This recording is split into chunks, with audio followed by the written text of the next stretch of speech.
position as mayor, you are also the safety director, is that correct? That's correct. What does that mean to you? What does that entail? That means I am the executive who oversees the police and fire departments. I am responsible for the safety and well-being of the community, responsible to make sure our ordinances and laws are upheld.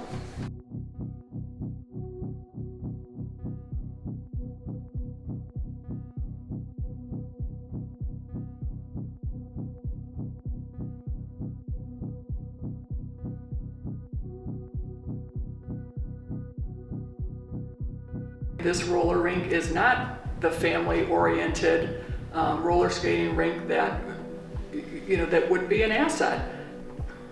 You are supportive of this motion to shut the business down temporarily? Yes. Hi, my name is McNeal Sanders, owner of Meg's Playmore Family Roller Skating Rink. People enjoy this place. They love this place. And like they say, after a long, hard day of work, they want to come to the skating rink and leave it on the wood because it makes them feel so good. The city of Euclid and I seem to have a tenuous relationship at best. The current operation of the Playmore does substantially interfere with public decency, sobriety, peace, and good order of the city of Euclid, and that nuisance needs to be abated immediately for the life and safety of its residents, visitors, and businesses in the city.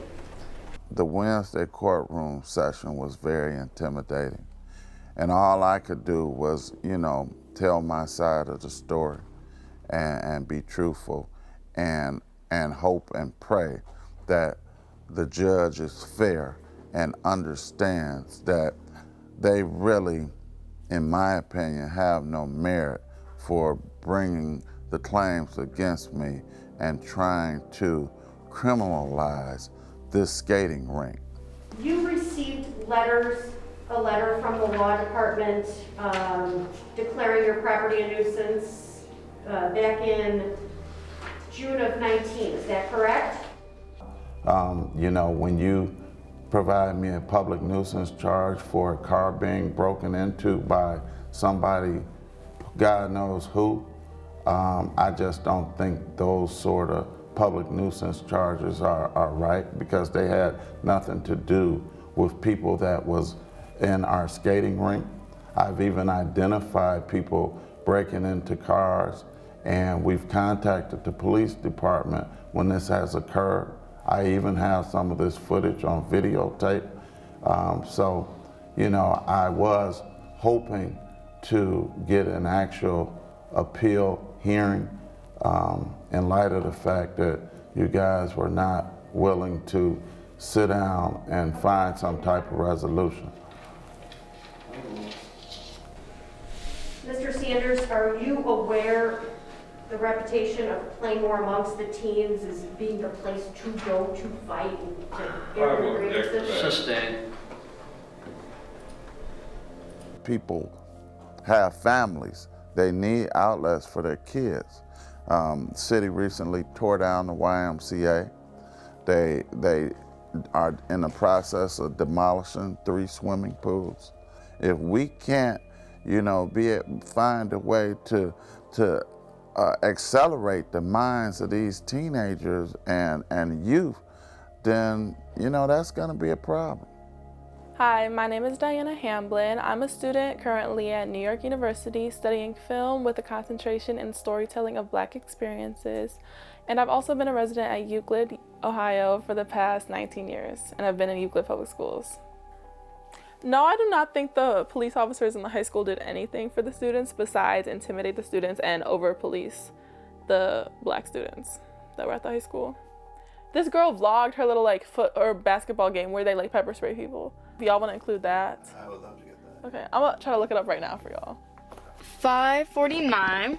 I'm going to an event. It is called the All-Star Game. Basically, basketball teams, high school basketball teams in our city all playing the game versus each other, boys and girls. Who fighting? Oh no.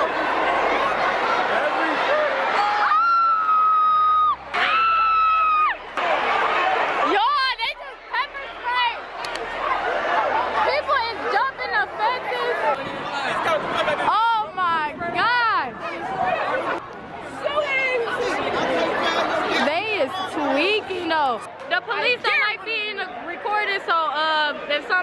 just know.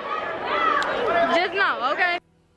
I would say I did soccer in high school, and I saw the police officers kind of interact with like the white high school soccer players, and like just the because a lot of some residents in Euclid are white, and they do like bring their kids to like Euclid run events. And I remember the soccer program, like they were really nice, they were really cordial, but then I also see students getting stopped, students getting frisked, students getting kind of like abused by the police officers at the high school. But we start with breaking news from the 5 on Your Side investigators. A Euclid police officer fired over domestic violence charges just got his job back with back pay. Ivory was fired last summer after he was charged with assault, domestic violence, and aggravated menacing against a woman he was dating. The victim told police Ivory bit, choked, and hit her. He pleaded guilty to disorderly conduct. A second woman accused Ivory of domestic violence twice in 2017. Police say Ivory admitted he slapped the second victim several times. Despite the domestic violence cases, Ivory has his job back tonight. I'm trying to collect my thoughts about that. Don Ivory getting his job back shows that we have aggressive and we have overly violent cops in the system of Euclid. And even when we try to get rid of the bad cops like Don Ivory, we can't because of binding arbitration and the contracts that hold them in place. Hello, boys and girls. Welcome to today's episode This is of Don Books Ivory. with Badges. My name is Officer Ivory, and we're going to be reading Just Going to the Dentist by Mercer Mayer. I feel like that's a joke. That's literally a joke. I think it's just a joke having him, read to the students or reading to the kids on their YouTube channel. He's not a family-friendly person.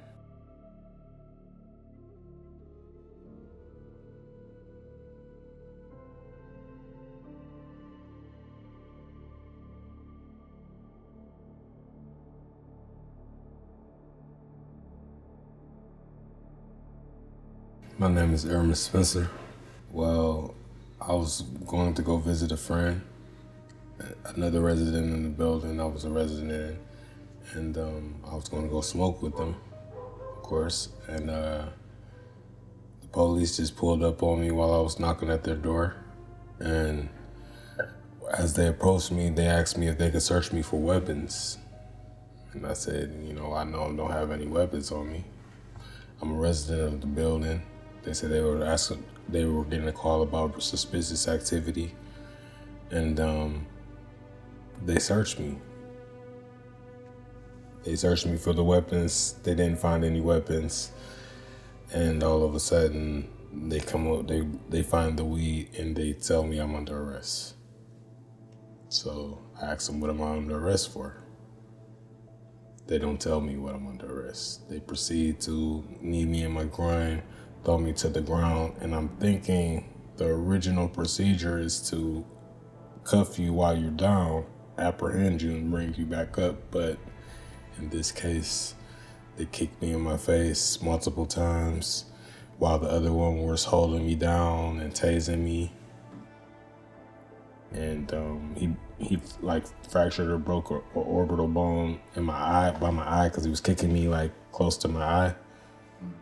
And so yeah, that kind of healed, with time, but still the mental anguish doesn't go away. I have to live with that forever.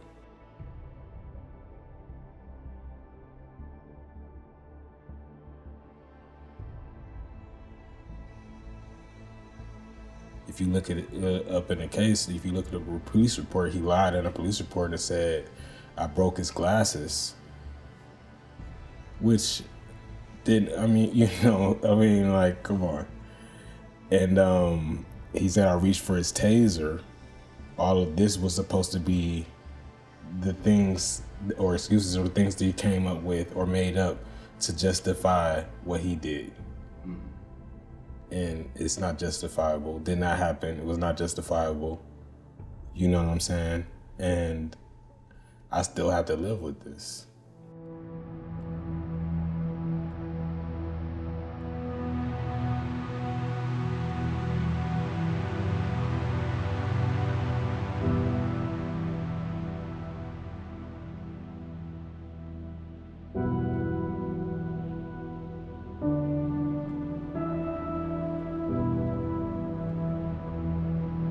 Euclid, historically, it's been a majority white suburb. Though Euclid now is almost 50% African American, their police force doesn't reflect that.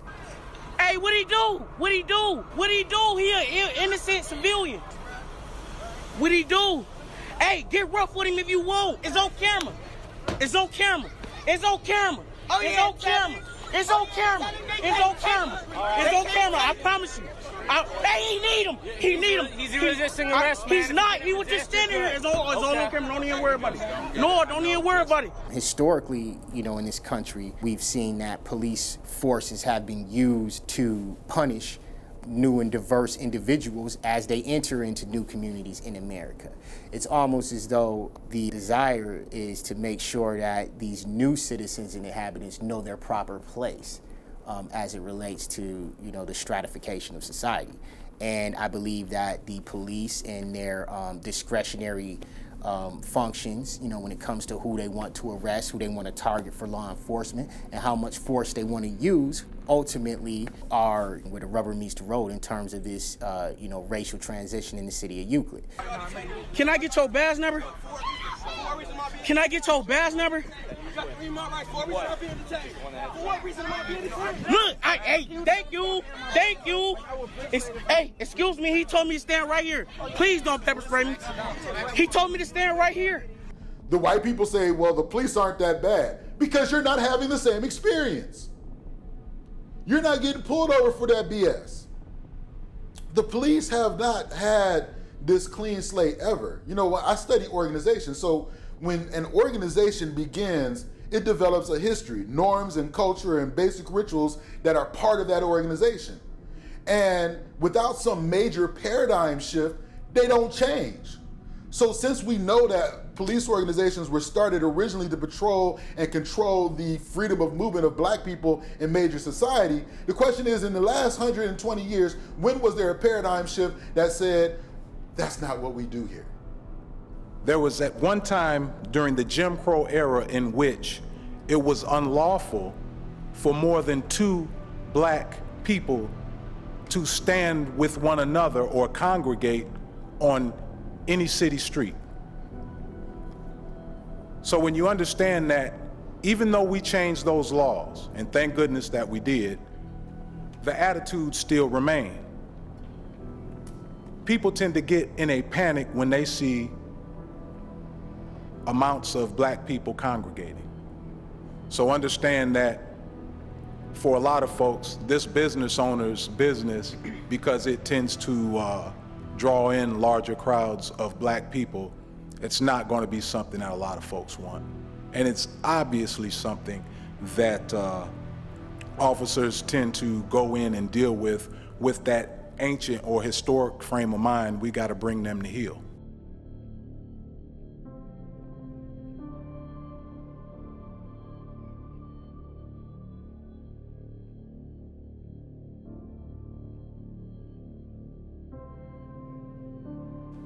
If they're using chemical weapons on children and they found it necessary to do so because the kids would not disperse, think about this logically for a minute. If they were dropped off by parents, where were they supposed to disperse to?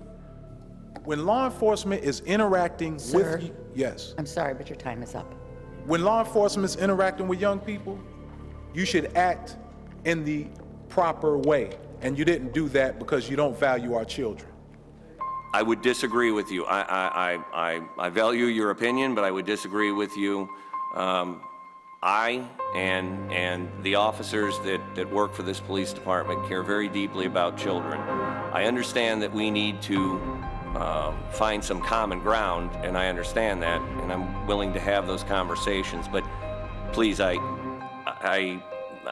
do want everybody to understand that. I think that that's a commonality amongst us all. I would hope, obviously, that we all care deeply about children and each other.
Welcome to The Real News. I'm Jaisal Noor. Thanks for joining us for a special discussion of the gripping three-part series, State of Injustice, a film by Black Lives Matter Cleveland and filmmakers Roger Glenn Hill and Brian B.Z. Douglas.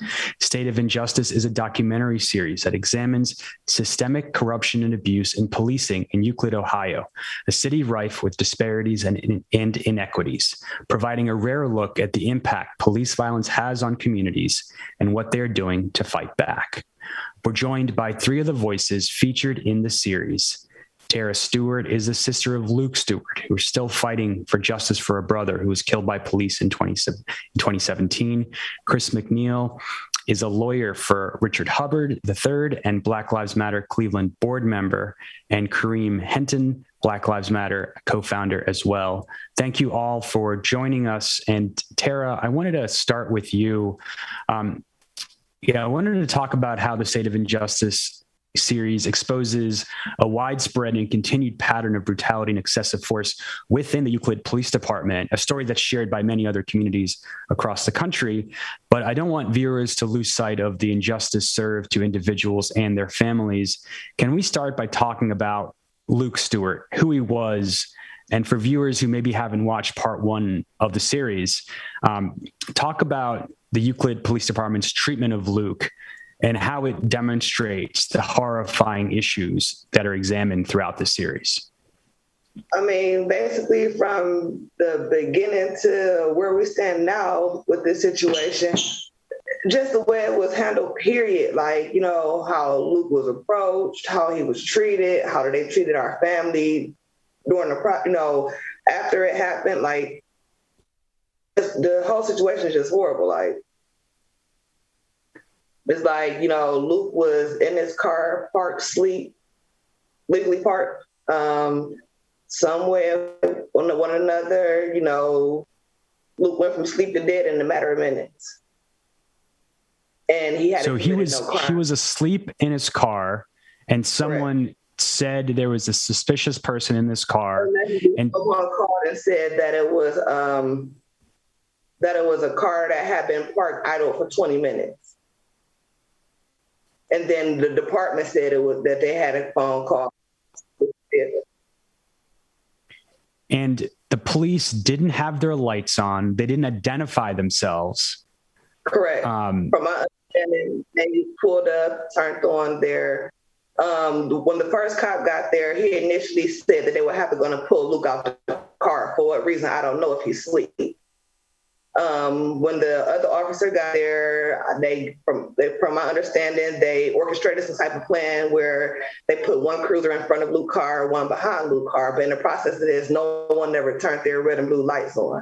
Only thing they supposed to turn on was their takedown lights, and they put their bright lights on for their cruisers. But they never activated the blue lights to even make the person acknowledge to who you are, if you are the police. Also, from my understanding, when they do activate the red and blue lights, that also activates the dash cameras. So that was like a big thing for me. Why didn't they activate the red and blue lights? We would have had some type of footage that happened. And, one of the things that struck me is that they never said they identified who they were or why they were there when they approached someone who was sleeping in their own car. Correct. The cop said he tapped on the window and waved, and then he went to open the door. And when he opened the door, he put Luke in some type of mandible headlock, and the whole situation just escalated from there. To the point where Luke's car takes off slowly. And you hear one officer saying, "Hey, let's go back to my cruiser." Next thing you know, you hear shots fired, officers in the vehicle. So with that being said, how did he get in the car if your partner was just telling you, let's go back to my car? And what, one of the themes of this series is that the horror inflicted on your family and the community, it didn't stop on that day. You are still fighting for justice for your brother years later. Can you talk a little bit about what that's been like to have to go against this powerful state, this powerful police force, and what it's like to kind of wage that kind of fight and you know, to try to just get justice, you know, a very basic thing that's not too much to ask for. It's heartbreaking because I feel like the system is failing us due to this qualified immunity. It's like the harder we're fighting, it's like the more they're just trying to push back. And how do you escalate a situation? How do you start a situation, kill a person, and you're not liable? At this point, when you did what you did, not only did you murdered my brother, but you put other citizens in danger as well with your actions. Another striking moment in the series was when, just months after your brother was killed, the officers involved in the incident appeared before a city council hearing. And can you talk about what happened to those officers? Well, I wasn't actually in the room when it happened. I'm gonna just tell you what I've heard. Basically, these cops were getting some type of information of something that they had, I don't know, something that they had done, previously. But the way I felt about that, I felt like it was a recommendation for you killing my brother. Because how do you get on a recommendation 3 months after they murder somebody and it's an ongoing investigation? So I took it as a slap in the face. Kareem, I want to turn to you. Can you talk about how you first heard about this case and how you got involved in Black Lives Matter Cleveland? Well, I'll start with just Black Lives Matter Cleveland first, but really got involved with Black Lives Matter Cleveland after, the murder of Tamir Rice, the murders of people like Melissa Williams and Timothy Russell, the 137 shots incident. We refer to that as the 137 shots incident, but actually it's at least 137 shots actually went into that car that, where they shot those two victims, Timothy and Melissa. But, just became involved then, just felt mobilized, had to do something. And,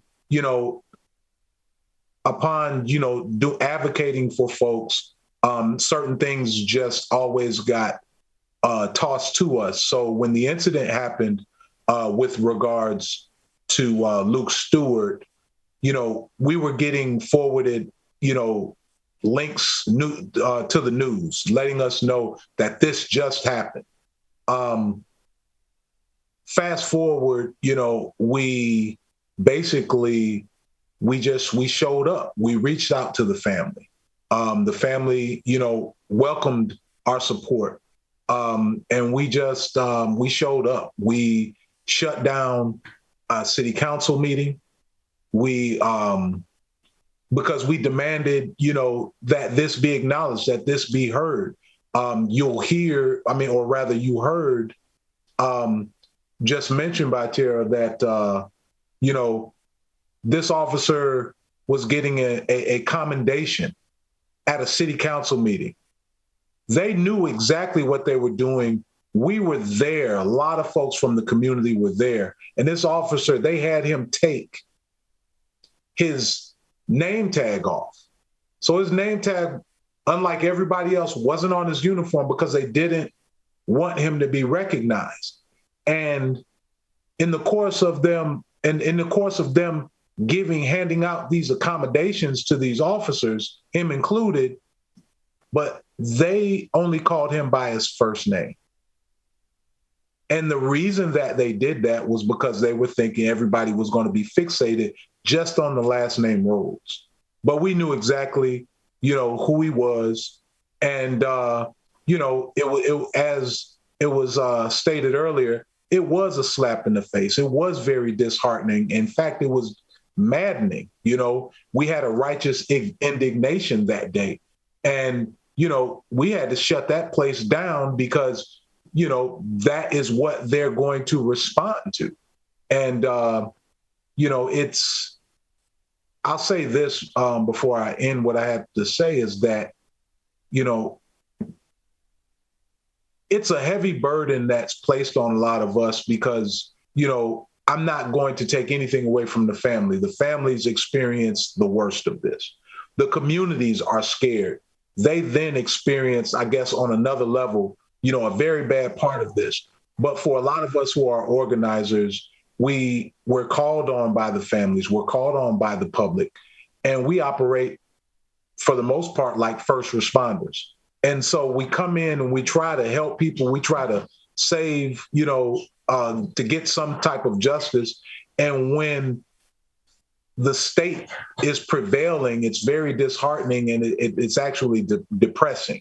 And I just wanted to kind of put that out there because, like, we're here for the families. We're doing it for the families. And, you know, for us to not be, and they're depending on us, they're counting on us. And when we're not able to deliver some type of justice, it's very disheartening. We couldn't even get that officer fired, you know, because they're so supportive of, unconditionally supportive of their officers. And at the time of the production of the series, the officers, correct me if I'm wrong, but the officers involved in the incident were still on the force. That's correct. They were still on the force. I wanted to bring Chris into the conversation. You know, you're listening to this. You know the story, but and you've also represented other victims of police brutality in the area. But I want to bring you in. Like, can you reflect on this conversation right now? What impact does police brutality, does police killings have on communities? And you know, the way that the legal system is set up, the way that police contracts are set up, who is the burden placed on to get justice? Is justice even possible in a system that is so rigged against victims of police brutality? Well, I guess to give you a straight answer, it's the people, the citizens of the United States, who are collectively responsible, not just for, you know, how our police are going to, you know, rule over us and how they're going to serve our communities. Because ultimately, you got to understand, people usually get the government either that they desire or that they want, especially when you have one that's based on, you know, largely majoritarian principles. And when you consider, you know, how police departments are structured, how decisions regarding enforcement and supervision and priorities and whatnot are made, who the stakeholders are, who are the people at the table when those decisions are made and whatnot. And then you consider that within the context of the history of American policing, right? How it started with, you know, slave catcher patrols and so on and so forth. And you look at, you know, the history of the 13th Amendment, you know, after we were, you know, granted our emancipation from chattel slavery.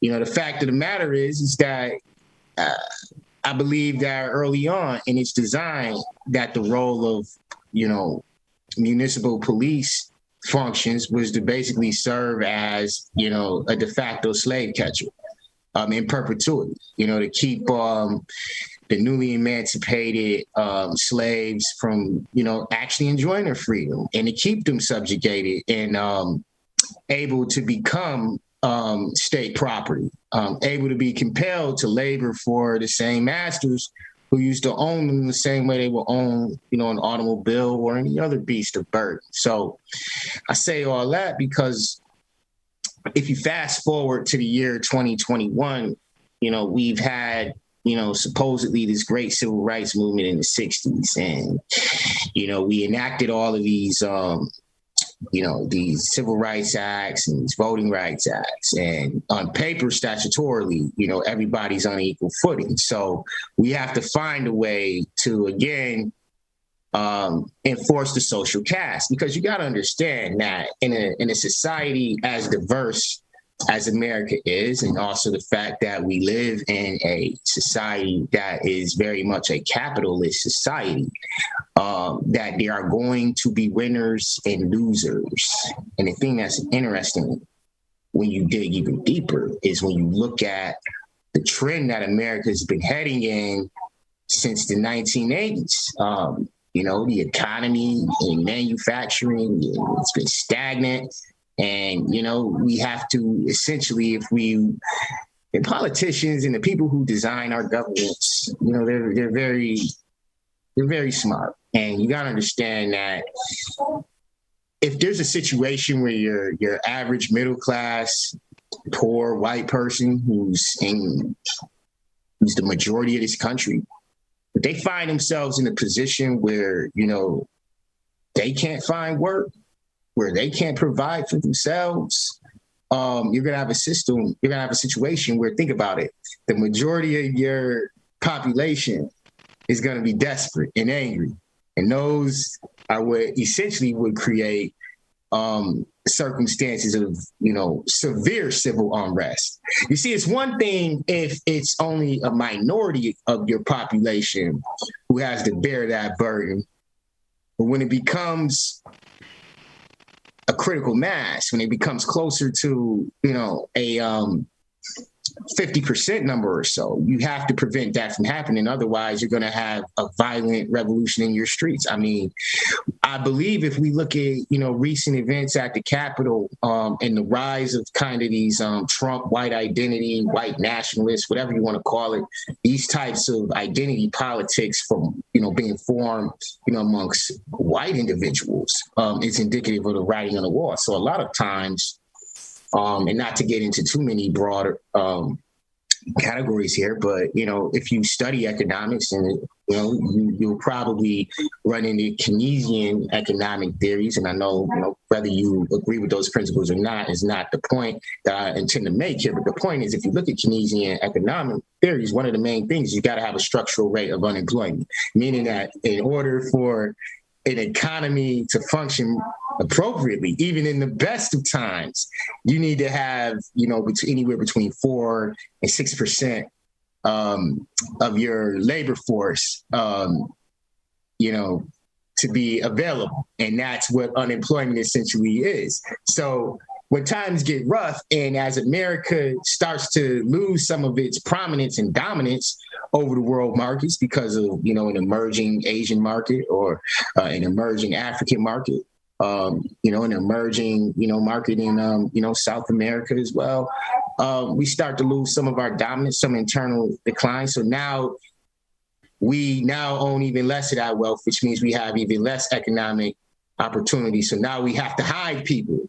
So oftentimes what I see is, if we can label you a felon, if we can put you in prison, we're hiding you from the bigger American peace, because we might not be able to, provide more to make sure that, these majority groups are taken care of. But what we can do is we can make sure that minorities have a tougher time to compete.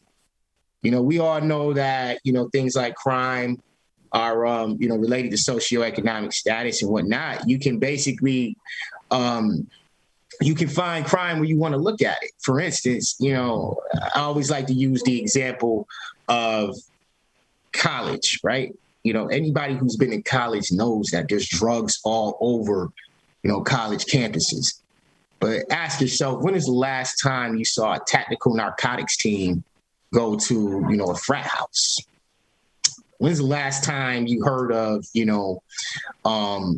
a police department doing controlled buys or, narcotics interdiction, on a college campus? You just don't hear about that often, and the reason why is because they would rather focus those types of initiatives on undesirable populations. And why is this important? Why is this relevant to this bigger issue of police accountability? It's because in order for, I guess, the system to work the way it has to, they have to be able to villainize certain aspects of certain segments of the community.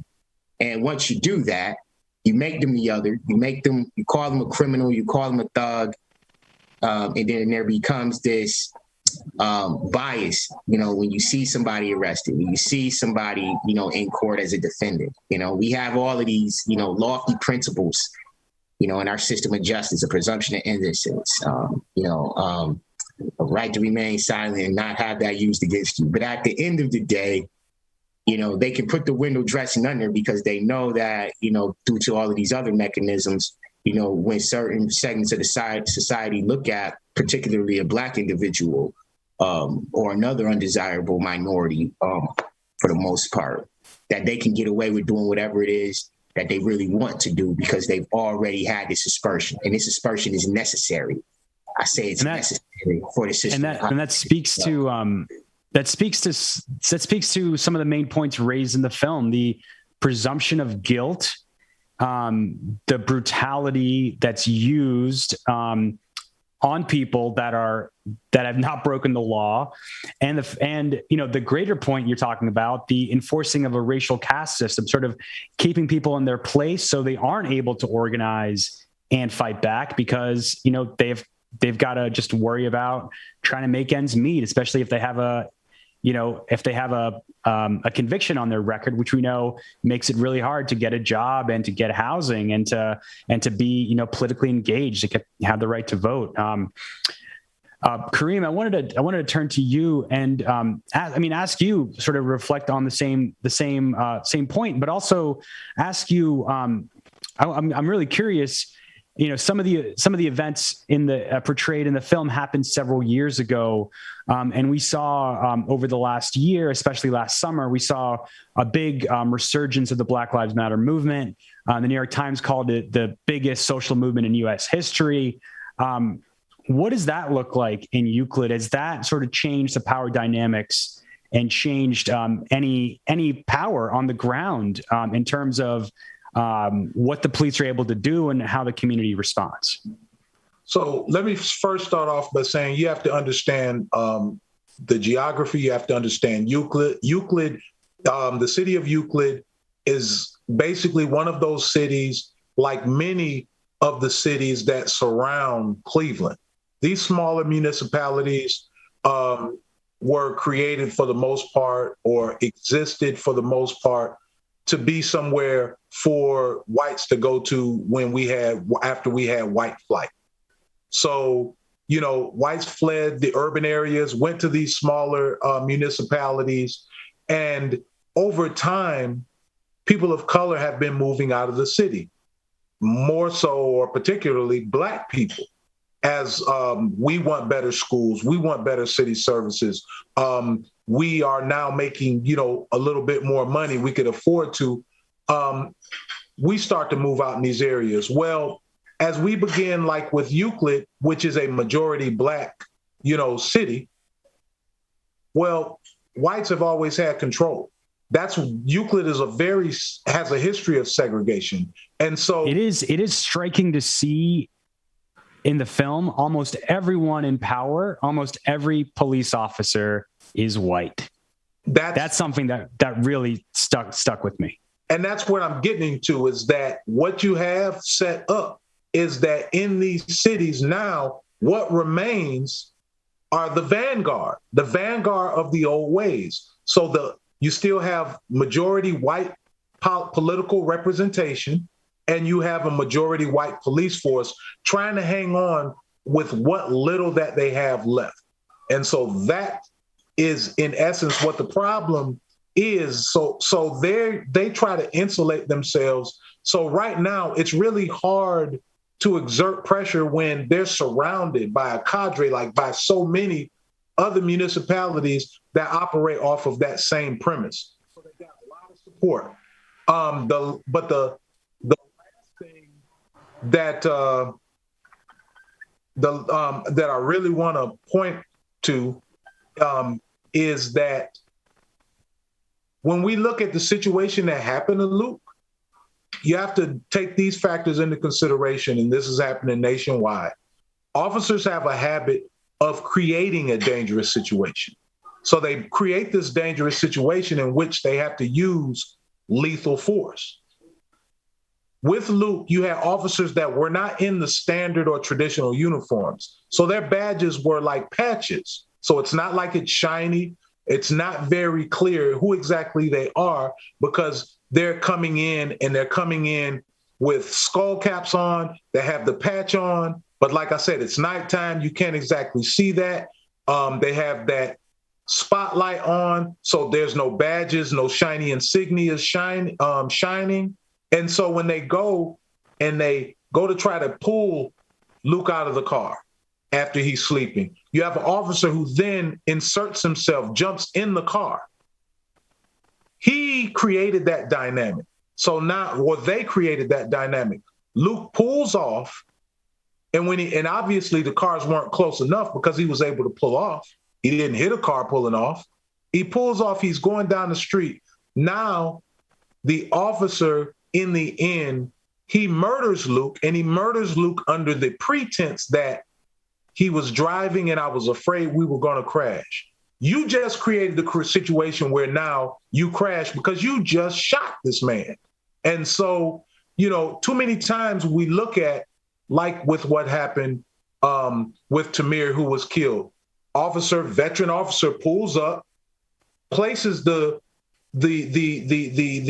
cadet, or not cadet, but the new officer right in what he thought maybe was the line of fire, but you placed him in that situation where now he thought it was necessary to shoot a 12-year-old. They create these situations, and I really don't want that to be lost upon people, that officers create these situations where they can attempt to justify lethal use of force. And that's what happened in this case. Terra, can you give us an update on where the fight for justice for your brother is now?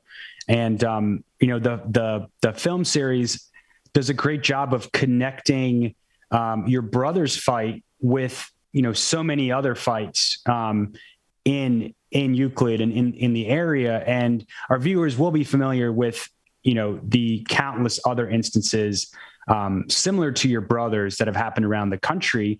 But can you give us an update and have, has consciousness changed? Has anything changed in terms of that fight and what that means for your family?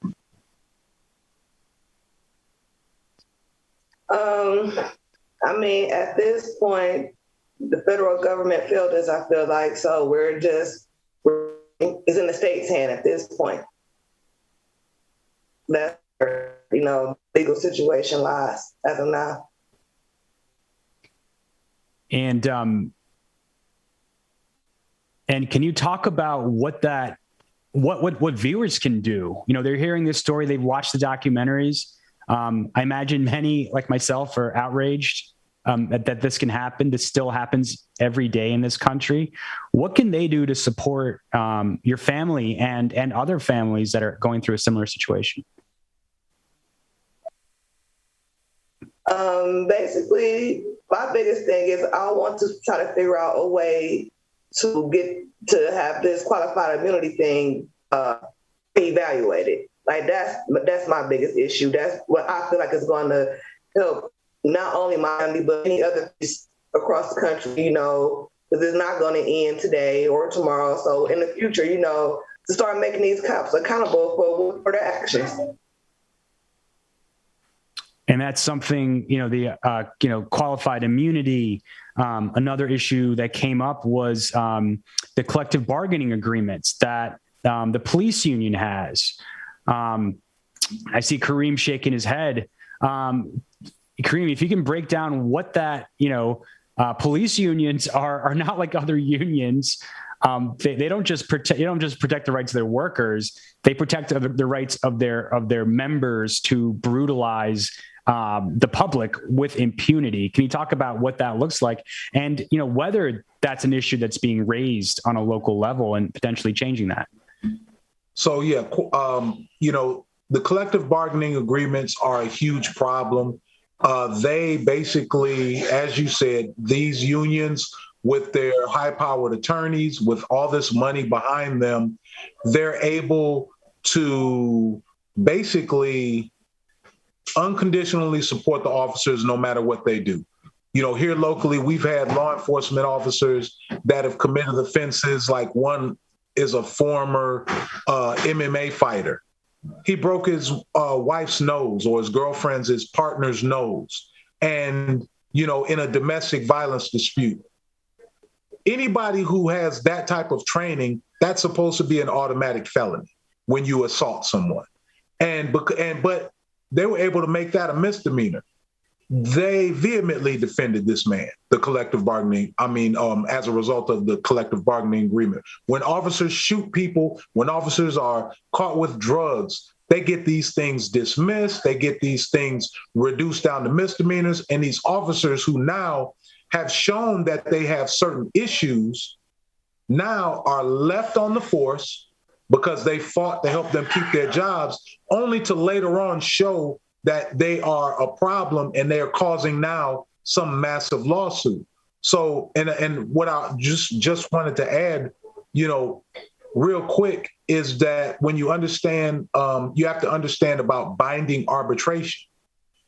And in a collective bargaining agreement, part of that is that when there's an issue with an officer, that this issue, regarding their discipline, whether it's termination, suspension with or without pay, this goes that they can appeal what the punishment is, and they will, it goes in front of an arbitrator. This binding arbitration means that this arbitrator makes a decision, and that's it. There's no middle ground. So like he'll look at something and they could be guilty of something, but maybe not as bad as what has been portrayed, or that's all that they can prove is something not as bad as what's been portrayed. And so what binding arbitration causes is that they will rule on it and they will say either guilty or not guilty. That's it. There's no middle ground. So these officers oftentimes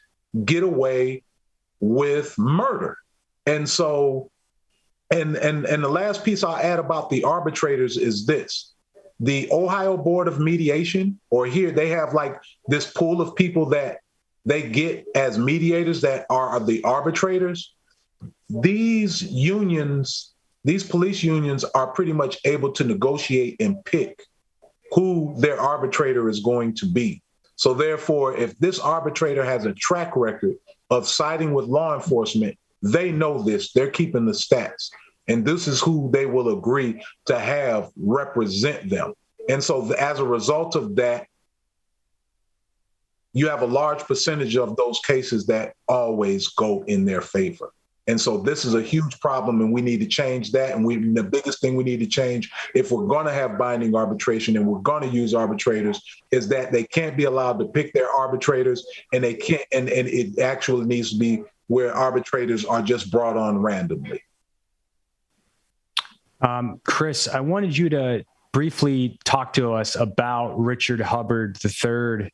And if you can tell us what happened in that case, and I understand that was caught on camera. And if you can also talk about what happens when these types of incidents aren't caught on camera, what kind of recourse are people left with and communities left with? If you have a word versus word controversy against a police officer, I can almost assure you, you are going to lose if you don't have any visual proof of what actually happened. And here's why. First of all, anytime you analyze a excessive force situation, the standard is that, you have to prove that what they did was objectively unreasonable, given the totality of the circumstances. The other thing that becomes an issue is that an officer can make many mistakes leading up to where they have to use force. And unfortunately, I know you asked about Richard's case, but since I'm on this topic, I believe that this is one of the issues that was actually in the Luke Stewart case. That's not my case, but from my understanding of the fact pattern, Rhodes made many poor decisions before he, which ultimately led to, poor Luke, imagine being in your car, being woken up to such commotion and alarm.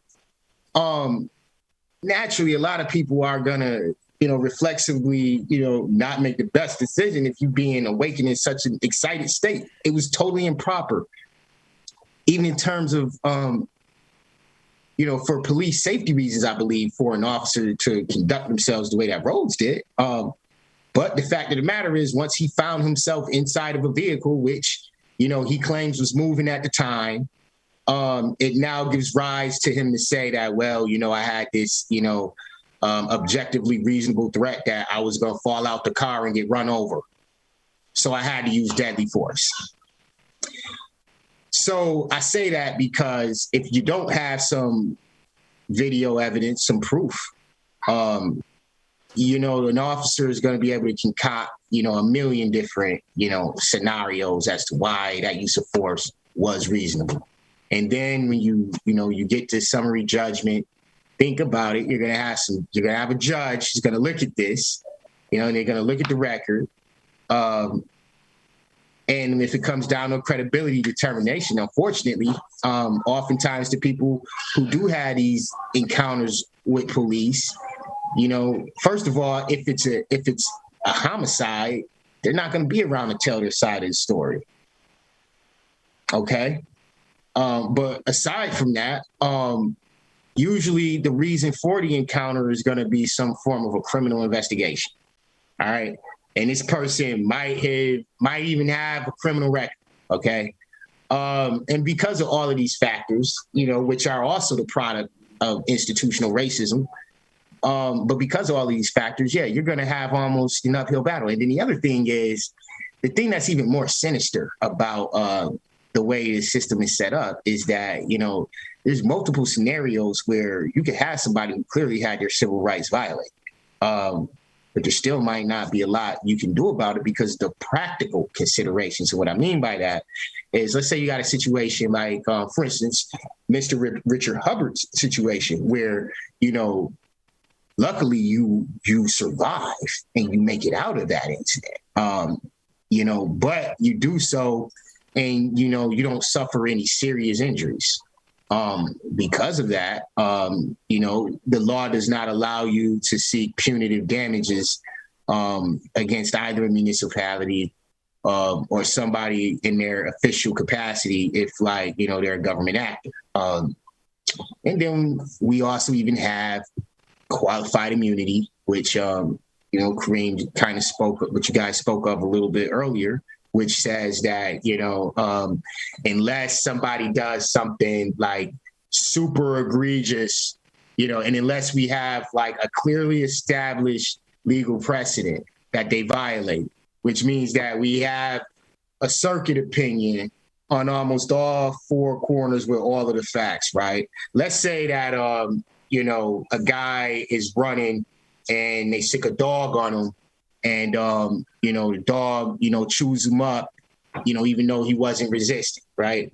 Let's say you got an opinion, just for the sake of argument. Let's say you got an opinion that says, okay, that was a civil rights violation, right? But now let's say we got a same scenario where the guy isn't running, he was just laying down, the dog attacked, and they stick the dog on him and he attacks him. You got some judges who might say, well, no, there was no clearly established precedent in all four corners, because in that one case you want to cite he was running, in this one over here he's laying down.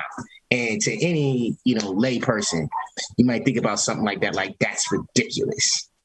That is an absolute, utterly ridiculous distinction for you to rest your decision upon, especially when it's involving constitutional rights. But these judges would do it. They would do it. We say that we hate technicalities, when when a defendant is able to get an acquittal or able to get some evidence thrown out because of some constitutional rights violation. But we don't have a problem, when, you've got a judge who, won't allow a defendant to raise a defense or, won't allow them to introduce certain evidence that could exonerate them, or allow them to, present certain evidence to establish, a civil rights violation because of some mere formal, rule or local rule or something of that nature. There's a lot of that. The other thing you've got Civil Rule 68, offer a judgment. Let's say you got a situation where, the cops clearly violate, someone's civil rights, actually cause an injury, right? they can still buy the case. Let's say they, listen, we'll offer you $100,000 for you to take this and then walk away, and let's say you say, no, sir, I want to go all the way. I want to be vindicated in court. Let's say you go all the way and you win. But let's say that a jury only determines that they look at your injuries and they're like, okay, you got beat up, but, you went to the hospital, they gave you some Motrin, you had like maybe $15,000 in, chiropractic and physical therapy bills. Maybe you missed work, for a week or so, but, you're a low wage worker. So maybe you only, missed out on, $500 in wages or something like that. You go to trial, you win, but you only prove $85,000 in damages. I just told you can't get punitive damages against, a municipal actor, so what'll end up happening to you in that situation. Believe it or not, even though you won, you're going to end up having to pay the defense, even though you won. So it's another practical consideration. You look at the cost for you to, go ahead and find police use of force experts, for you to get, scene reconstruction experts if you need it. You think about the hours that go into, deposing everybody you need to depose. The time you're spending, going through all the voluminous discovery and whatnot. And there's a reason why you only see like a small number of individuals who take civil rights cases. And the ones who do take, you even notice that over a certain time, they might even have a certain attitude where it's like, listen, don't even ring my phone unless somebody died or somebody suffered a serious injury.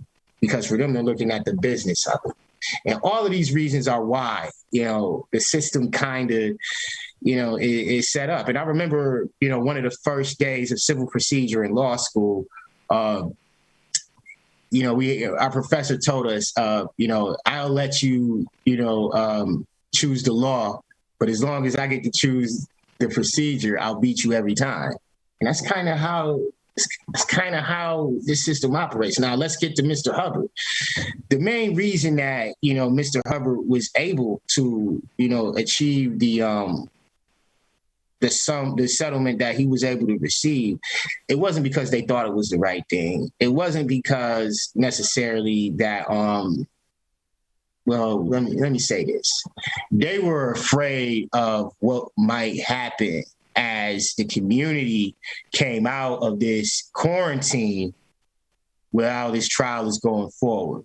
And there was also, the benefit of another settlement that happened, on the eve of our last mediation. But as to the specific instance of what happened to him being beaten on the side of the road, in front of his girlfriend and then charged with a crime, all of this from a rolling past a stop bar infraction. Think about this. He made a rolling stop. And because of that, he's got the cops on his back searching him, his license plates. And they say, somebody associated with this vehicle has a suspended license. Let's do a stop. And from there, it just takes off. He didn't like the way, he didn't like his demeanor. I guess he didn't get out the car fast enough for him. And he forced, and I'm speaking of, Officer Amiot, he forced that particular altercation. But for the fact that there was video, but for the fact that there was large public outrage, and but for the fact that organizations such as Black Lives Matter exist in order to, advocate for that man, in order to show his humanity, in order to get his story out, he would not have received, the justice he did. They would have probably persisted in the prosecution. They would have tried to convict him of a crime in order to protect themselves, and everybody involved in the process would have held their nose, and it's just business as usual. And I don't intend to sound so cynical, but at the end of the day, the reason this country only understands sometimes the adversarial nature, the adversarial process. And quite frankly, the biggest problem that we have to getting accountability is the apathy of the community. We need more people to be engaged. We need more people to be upset at what's going on. But I believe that part of our biggest issue is the fact that there's so much inertia. You know, when you consider, and I like to throw this out there, when you consider it's related, when you consider that obesity is an epidemic amongst a lot of poor people, it can kind of tell you, you know, some of the problems we have in our American institutions. But unless we all decide that we want better and we demand it, you see, as soon as we get a critical mass and we take to the streets and we demand change, we demand to be heard, they have no choice but to listen. But, you know, unfortunately, what we see is that, you know, people's attention spans, unfortunately, are just not long enough for us to have that kind of continued engagement. Well, Chris, I think you raise a really important point, and you know, oftentimes people rightfully don't believe they're going to get justice because justice has been denied so many times. But I know, you know, so many people are on the ground fighting for justice, and you know, trying to make a better world, a just world for all of us. So I want to thank you all for joining us. Terra, sister of Luke Stewart, who was killed by police in 2017 and is still fighting for justice for her brother and her family. Thank you so much for joining us and sharing, you know, that powerful story, and you know, which you know, really hits deeply, hits hard. And you know, thank you for sharing that story and letting us know how we can get involved. Kareem, Black Lives Matter co-founder, thank you so much for sharing your insights. And Chris McNeal, a lawyer for Richard Hubbard III and another co-founder of Black Lives Matter Cleveland, which Kareem is also a co-founder of. Thank you all for sharing this powerful insight and sharing these stories. And, you know, there's a lot more to talk about, and hopefully we'll continue this discussion in part 2. Thank you so much. Thank you for having us. All right. Thank you for having us.